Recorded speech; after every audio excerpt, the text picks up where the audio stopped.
आज spoken English का day कौन सा है? 24। डे 24। और इस क्लास में हम लोग सीखने वाले हैं मोस्ट स्पोकन वर्ड मीनिंग। कुछ ऐसे वर्ड मीनिंग सीखने वाले हैं जिसका स्पोकन और रिटन दोनों में क्या होता है? बहुत यूज किया जाता है। इसके बिना इंग्लिश सीखना असंभव है।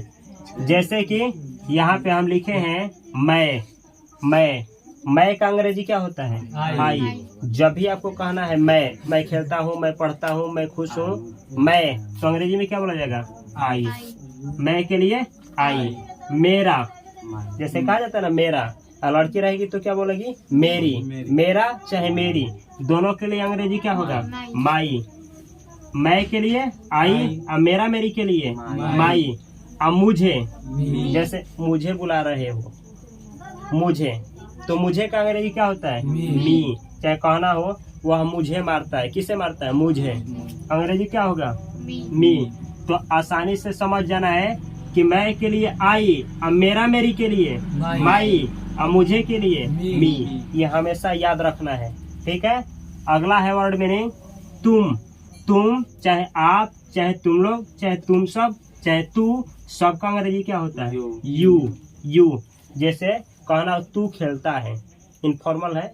चाहे आप खेलते हैं, आप लोग खेलते हैं, तो सभी के लिए क्या होगा? यू। ऐसे ही कहना हो तुम्हारा चाहे तुम्हारी, हम लोग कहते हैं ना ये तुम्हारा पेन है, चाहे यह तुम्हारी पेन है। तो तुम्हारा तुम्हारी, चाहे यह आपका आपकी, आपका आपकी, अंग्रेजी क्या होगा? योर। तुम्हारा तुम्हारी और चाहे आपका आपकी, इसका अंग्रेजी होता है योर। अगला वर्ड मीनिंग है तुम्हें। जैसे हम लोग कहते हैं ना तुम्हें कोई बुला रहा है, तुम्हें, चाहे आपको कोई बुला रहा है, आपको, तुम्हें, अंग्रेजी क्या होता है? यू। तो आसानी से समझना है तुम चाहे तुम लोग, आप चाहे आप लोग, चाहे तू, सबका अंग्रेजी क्या होता है? यू। तुम्हारा तुम्हारी, आपका आपकी का अंग्रेजी होता है योर, ठीक है। और तुम है और चाहे आपके का अंग्रेजी क्या होगा? यू। अगला वर्ड मीनिंग है हम। जैसे कहते हैं हम लोग, चाहे हम पढ़ा रहे हैं और चाहे हम लोग पढ़ रहे हैं, तो हम और हम लोग दोनों का अंग्रेजी होता है वी यानी हम भी होता है और हम लोग भी होता है, दोनों का अंग्रेजी होता है वी। हमारा हमारी, जैसे मेल रहेगा तो क्या बोलेगा? हमारा। फीमेल रहेगी तो हमारी। तो हमारा हमारी दोनों का इंग्लिश क्या होता है? आवर यानी हमारा हमारी। हमें, चाहे हम लोगों को, नहीं होता है उसने हम लोगों को गाली दिया है, चाहे हमें गाली दिया है, हम लोगों को, चाहे हमें का अंग्रेजी क्या होता है? अस यानी हमें या हमको या हम लोगों को, अस का मतलब होता है। समझ में आ गया? अगला मीनिंग है दे का मतलब क्या होता है? वे चाहे वे लोग। मानिए कि आपके 10 फ्रेंड हैं, घर पे आए, क्या खाना खाए, खाने के बाद क्या हुए? चले गए। और तब तक मम्मी आई, अब बतलाना है। मम्मी आकर के बोली अरे वो कहाँ गए? वे लोग कहाँ गए? वे लोग मतलब वो आपके दोस्त, वे लोग। तो वे और वे लोग का अंग्रेजी क्या होता है? दे का मतलब होता है वे, चाहे वे लोग। कहना है जैसे मानिए कि उनका कोई सामान छूट गया, मम्मी बोली अरे ये तो उनका ही पेन है, उनका, वे लोग जो आए थे उन्हीं लोगों का है ये बैग। तो उनका चाहे उन लोगों का अंग्रेजी क्या होगा? देयर यानी उनका चाहे उन लोगों का। समझ में आया है? अब मानिए कि कोई उन लोगों को गाली दे दिया, जो आए थे लोग, उन लोगों को कोई गाली दे दिया, तो उन लोगों का अंग्रेजी क्या होगा? चाहे उसको कोई गाली दिया, उन लोगों को कोई गाली दिया तो देम यानी उसे या उन लोगों को, ठीक है। देम थेम नहीं, देम पढ़ा जाता है, देम। समझ में आ गया? अगला मीनिंग है वह। जैसे हमको कहना है कोई लड़का है खेल रहा है तो कहेंगे वह खेल रहा है, तो वह का अंग्रेजी हमेशा क्या होगा? ही यानी वह। मानिए कि गेंद से खेल रहा है और उसका गेंद आपके पास चला आया। अब आपको कहना है यह जो गेंद है उसका है, उसका मतलब वह जो खेल रहा है उसी का, तो उसका का क्या हुआ? हीज यानी इसी का गेंद है वो, क्या? तो वह बोलेंगे तो ही। इसका कोई सामान रहेगा तो हीज बॉल यानी उसका गेंद, हीज पेन यानी उसका कलम। किसका कलम? वह का। अब मानिए उसको कोई आकर के मारने लगा, पीटने लगा, उसको कोई पीटने लगा, तो उसे या उसका अंग्रेजी क्या होगा? हिम। यानी उसको मारा जा रहा है, उसी को हिम। समझ में आ रहा है ना? अगला वर्ड मीनिंग है वह यानी सी। ये इसका प्रयोग होता है मेल के लिए, मेल यानी पुरुष के लिए। अब इसमें जिसका शादी हो गया वो भी आएंगे, और जिनका शादी नहीं हुआ है, जो कुंवारे लड़के हैं, वो भी आएंगे लोग ही में। और फीमेल का मतलब लड़की भी आएंगी सब, और स्त्रियां भी, मतलब मैरिड और मैरिड दोनों। ठीक है, तो वह का अंग्रेजी होता है सी यानी वह। आप कहना है उसकी कोई कलम है, उसकी कलम है तो हर। अच्छा है उसे तो क्या होगा? हर। समझ में आ रहा है ना? अगला वर्ड मीनिंग है यह का अंग्रेजी क्या होता है? एट इसको पढ़ा जाता है एट यानी यह। एट का मतलब होता है यह। कहना है इसका तो अंग्रेजी क्या होगा? इट्स। अब बोलना हो इसे तो क्या होगा? इट। ये होगा इट। समझ में आया है कि नहीं आया है? पूरा समझ में आया है ये? अब आगे देखा जाए। आगे ये एट है, इट्स है, एट है। आगे देखा जाए। आगे हम लिखे हैं देयर इज। इसका प्रयोग प्रेजेंट के लिए होगा, प्रेजेंट टाइम के लिए। देयर इज का मतलब होता है। सिंगुलर कोई चीज रहेगा तो उसके लिए देयर इज। यहाँ पे बिंदु नहीं दिया है के पास, इसका मतलब ये सिंगुलर को डिफाइन करेगा। सिंगुलर के लिए इस है का प्रयोग होता है। कोई एक चीज है तो देयर इज, ठीक है। अगर एक से अधिक है तो प्रेजेंट के लिए, एक से अधिक रहेगा तो प्रेजेंट के लिए देयर आर का मतलब क्या होता है? इस है में अंतर क्या है? यहाँ पे बिंदु लगेगा, बिंदु। ठीक है, तो बिंदु वाला ये किस में प्रयोग किया जाता है? जिसमें एक से अधिक चीज के बारे में कहा गया हो, तो उस सेंटेंस में है के जगह पे इस वाले है का प्रयोग होगा प्रेजेंट में। ठीक है, देयर इज मतलब है, देयर आर मतलब है, और देयर वाज पास्ट के लिए यूज होता है, पास्ट के लिए। तो देयर वाज का मतलब होता है था चाहे थी। अगला है देयर वर। इसको वर पढ़ा जाता है, वर। देयर वर का मतलब क्या होता है? थे। ये प्लूरल चीज को डिफाइन करता है, किसमें? पास्ट समय में। ठीक है, अगला है इज का मतलब क्या होता है? इज यानी है। और आर का मतलब क्या होता है? आर यानी है। और एक चीज छूट गया है, एम का मतलब क्या होता है? अगर हम आप लोगों से पूछे एम, इसका मतलब क्या होता है? एम यानी, तो इसका मतलब होता है मैं हूँ। ठीक है, एम का मतलब हूँ। उसको थोड़ा खोल दीजिए।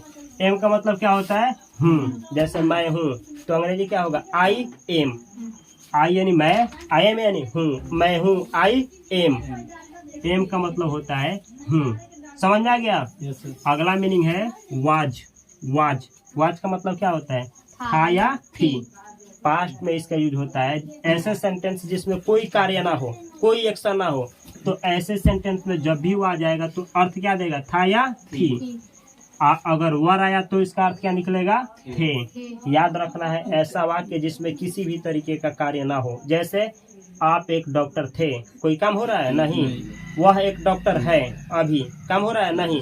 तो जब भी कोई काम पास्ट में ना हो रहा हो या प्रेजेंट में ना हो रहा हो और उस जगह पे इज आया है, तो इज प्रेजेंट टाइम में है देगा, और आर देगा है, वह देगा था या थी, और वर देगा थे। आई एम का क्या निकलेगा? अगला है हैज का मतलब क्या होगा? पास है। जैसे कहते हैं लोग, हमारे पास एक कार है, उसके पास एक घर है, तो इस अर्थ में पास है, कोई चीज पास है, तो पास है, एक चीज है, एक है। सब्जेक्ट सिंगुलर है तो हैज, पास है। अगर एक से अधिक चीज है, अच्छा है, रखने वालों की संख्या प्लूरल है, प्लूरल सब्जेक्ट है, तो हैव का मतलब होगा पास है। कहने का मतलब है हैज अ हैव, दोनों का मतलब होगा पास है। ठीक है, अगला है हैड।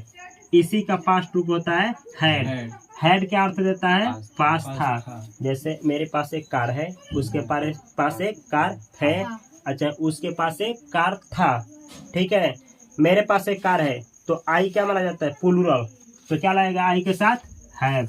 राम के पास एक कार है, राम है सिंगुलर, राम के साथ क्या लगेगा? हैज। आपके पास एक कार था, यू था तो क्या लगेगा? हैड। पास्ट में सब्जेक्ट सिंगुलर हो प्लूरल हो दोनों के लिए क्या लगेगा? हैड। पास था। समझ में आ गया? अगला है डू या डज। डू डज का मतलब होता है करना, करना कोई काम करना, ठीक है। अगला है डीड। डीड का मतलब किया, मतलब कोई क्रिया कोई एक्शन किया। समझ में आया? अगला है इन। आईएन। इन का मतलब होता है में। जैसे कहना है स्कूल में 10 छात्र हैं, किस में है? स्कूल में। तो ये जो में आया है, ये में आया है ना, इसके लिए क्या लगेगा? इन। जैसे भारत में 28 राज्य हैं, कितने राज्य? 28। भारत में, तो में के लिए क्या लगेगा? इन। जैसे दिमाग में एक विचार है, किसमें? दिमाग में, तो में के लिए क्या लगेगा? इन। समझ में आ गया? अब मेरे हाथ पर एक मार्कर है, पर। हाथ पर है तो ऑन। जब किसी चीज के ऊपर, जैसे ये जो आप देख रहे हैं लो अक्षर, ये अक्षर किस चीज के ऊपर है? बोर्ड के ऊपर। तो हम बोले बोर्ड के ऊपर अक्षर है, पर है ना, ऊपर है, ऊपर। तो पर के लिए क्या आता है? ऑन। किसी चीज के ऊपर बतलाना हो, पर चपका हुआ हो, ऊपर हो, तो क्या लगेगा? ऑन यानी पर। एक होता है एट। एट मतलब पर। जैसे हम लोग बोलते हैं 10 बजने पर आना, टाइम के लिए इतना बजने पर, टाइम के लिए पर हो तो एट, टाइम के लिए, ठीक है। अगला है फॉर। F-O-R, फॉर यानी के लिए। जैसे कहते हैं लोग मम्मी के लिए, पापा के लिए, भाई के लिए, पैसा के लिए। फॉर मॉम, माँ के लिए। फॉर ब्रदर, भाई के लिए। फॉर आदमपुर, आदमपुर के लिए। फॉर इंडिया, इंडिया के लिए। फॉर मी, मेरे लिए। फॉर यू, आपके लिए। फॉर राम, राम के लिए। यानी किसी के लिए किसी के लिए का अंग्रेजी क्या होगा? फॉर। फॉर यानी अब हमको कहना है मार्कर के लिए। For marker, for a marker, एक मार्कर के लिए। यह कब काम करेगा? जैसे हम लोग सेंटेंस बनाएंगे, मम्मी हमको पैसा दो किताब खरीदने के लिए। किताब खरीदने के लिए आया है ना, के लिए। दुनिया का कोई भी सेंटेंस हो के लिए आया है तो हमेशा वहां आएगा फॉर। समझ आ गया? आगे सीखा जाए। फ्रॉम यानी से। जैसे मुझसे, आपसे, आदमपुर से, किसी चीज से। कोई चीज बिछड़े, किसी चीज से बिछड़े तो फ्रॉम। जैसे ट्रेन रघुनाथपुर से आ रही है, कहाँ से आ रही है? रघुनाथपुर से। बिछड़ रही है ना, पेड़ से पत्ते गिर रहे हैं तो पेड़ से पत्ता अलग हो रहा है, से तो क्या होगा? फ्रॉम। और कोई चीज से कोई काम किया जाए तो विथ मतलब के साथ। जैसे मैं मार्कर से लिख रहा हूँ, विथ अ मार्कर, मार्कर के साथ। जैसे मैं बोलूँ मम्मी के साथ घर चले जाओ, मम्मी के साथ घर चले जाओ। किसके साथ? With mom. विथ ब्रो मतलब भाई के साथ। विथ आदमपुर, आदमपुर के साथ। विथ यानी के साथ। अगला है इनटू। इनटू का मतलब होता है में से का मतलब हुआ, जैसे कोई लड़का है और दौड़ा गया, अब फान गया पानी में। पहले वो कहाँ था? पहले बाहर था, अब कहाँ चला गया? पानी में। तो 2 स्टेट आया, एक तो हवा वाला था, एक पानी। 2 स्टेट आ गया ना, 2 मीडियम। तो जब भी 2 मीडियम, एक मीडियम से कोई दूसरा मीडियम में जाए तो इंटू लगता है। जैसे पहले चूहा बाहर था, अब मारने को दौड़े आप, बिल में घुस गया, तो वो कहाँ हो गया? इंटू हो गया। इंटू में चला गया। इंटू। कोई पानी में घुसा तो इंटू हो गया। अब आप पानी ढार रहे हैं, गिलास में पानी ढार रहे हैं, तो किसी चीज से किसी चीज के अंदर ढारेंगे ना तो इंटू हो रहा है। इंटू। समझ आ रहा है? इंटू। अगला है अपॉन। अपॉन का मतलब होता है के ऊपर। जैसे मानिए कि ये है, ये मेरे सिर के ऊपर है, पंखा अपॉन है आप लोगों के ऊपर, ठीक है। अपॉन यानी के ऊपर। अगला है अंडर है। अंडर, अंडर का मतलब क्या होता है? के नीचे। जैसे हम लोग अंडर हैं, छत के नीचे हैं। कोई चीज अंडर होता है, नीचे होता है, अंडर। समझा गया? अगला है ओवर। ओवर यानी ऊपर, किसी चीज से ऊपर। जैसे तुम लोग कहते हैं ना, ये टेबल के ऊपर, चाहे तुम लोग कहते हो ऊपर चला गया, ओवर कर गया, ओवर कर गया वो, ठीक है। ओवर, ऊपर ही चला गया, ऊपर। टू का मतलब होता है को, चाहे तक। जैसे हम लोग कहते हैं कि अपने मम्मी को एक पत्र लिखो। किसको? मम्मी को के लिए क्या होगा? टू आएगा।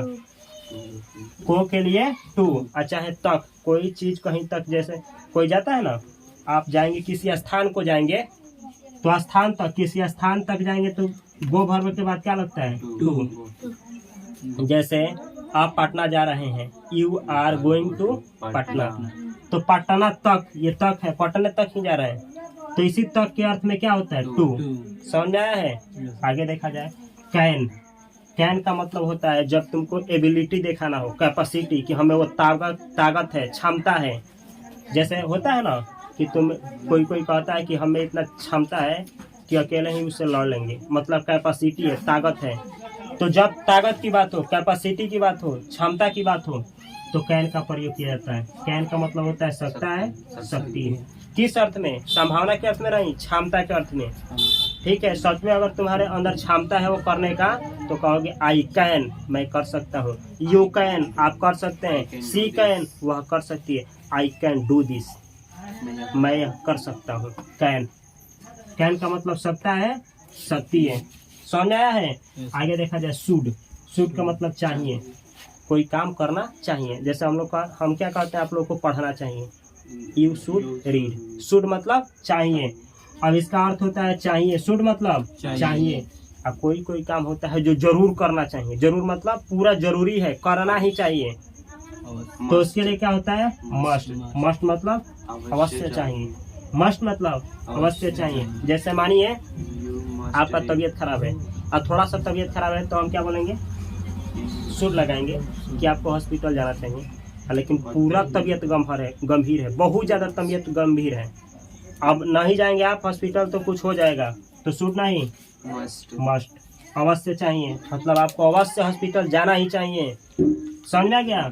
तो कम संभावना के लिए चाहिए एक अर्थ में शुड, और ज़्यादा पॉसिबिलिटी, ज़्यादा फोकस करना चाहते हैं, जरूरी ही है, मस्ट। आगे देखा जाए, आउट टू। आउट टू का मतलब होता है चाहिए, लेकिन किस अर्थ में? कर्तव्य के लिए। जैसे नहीं होता, हम लोग को अपने मम्मी पापा का पालन करना चाहिए, उन लोगों का आज्ञा का पालन करना चाहिए, ये हम लोगों का कर्तव्य है, करना चाहिए। समझ में आ रहा है? हम लोगों को लोगों की मदद करनी चाहिए, ये कर्तव्य बनता है आदमी होने के नाते। तो इस अर्थ में चाहिए की जगह पे शुड नहीं, मस्ट नहीं, आउट टू। क्या चीज? Out to. सबका यूज एक एक करके सेंटेंस में सिखाएंगे हम। आगे है हैज टू। हैज के बाद लगेगा टू, अच्छा है हैव के बाद लगेगा टू। हैज टू, अच्छा है हैव टू। यहाँ लिखे हैं, इसका मतलब हैज के बाद भी लगाओगे टू, अच्छा है हैव के बाद भी लगाओगे टू, तो इसका अर्थ होता है पढ़ता है। और क्या दिखाएगा? मजबूरी। जैसे आप लोग कहते हैं ना, मुझे पढ़ना पड़ता है, मुझे पढ़ना पड़ता है, मन नहीं करता है लेकिन मजबूरी में आपको करना पड़ता है। कोई काम किसी को मजबूरी में करना पड़ता है, वैसे सेंटेंस बनाने के लिए हैज टू का या हैव टू का प्रयोग प्रेजेंट के लिए किया जाता है। समझ में आ गया? ऐसी चीज को पास्ट में कहना हो तो जैसे मुझे करना पड़ता था, उसको खेलना पड़ता था, उसे जाना पड़ता था, उसे पढ़ना पड़ता था, उसे मुझको बुलाना पड़ता था, कोई काम मजबूरन में करना पड़ता था। हैड टू का मतलब होता है पड़ता था। अब इसी को फ्यूचर में बतलाना हो तो विल हैव टू या shall have to. Shall have to, will have to future के लिए। जैसे मुझे करना पड़ेगा, समझ आया? तो इसमें कोई डाउट नहीं है ना, पूरा क्लियर है? तो आप लोग जो भी मेरे भाई और बहन इस चैनल को सब्सक्राइब किए हैं और जो भी इंग्लिश सीख रहे हैं, तो इस चैनल को सब्सक्राइब किए रहें। और डे 1 से जो भी है, इस पूरे सीरीज को जितना दिन तक चलता है, पूरे सीरीज को देखिए। मैं विश्वास दिलाता हूँ कि जो भी आप सीखेंगे, कहीं कंटेंट, ये जो कंटेंट मिलेगा, आप जो पेड करने के बाद सीखेंगे, इस फ्री कंटेंट में आप लोगों को वो सब कुछ सिखाया जाएगा।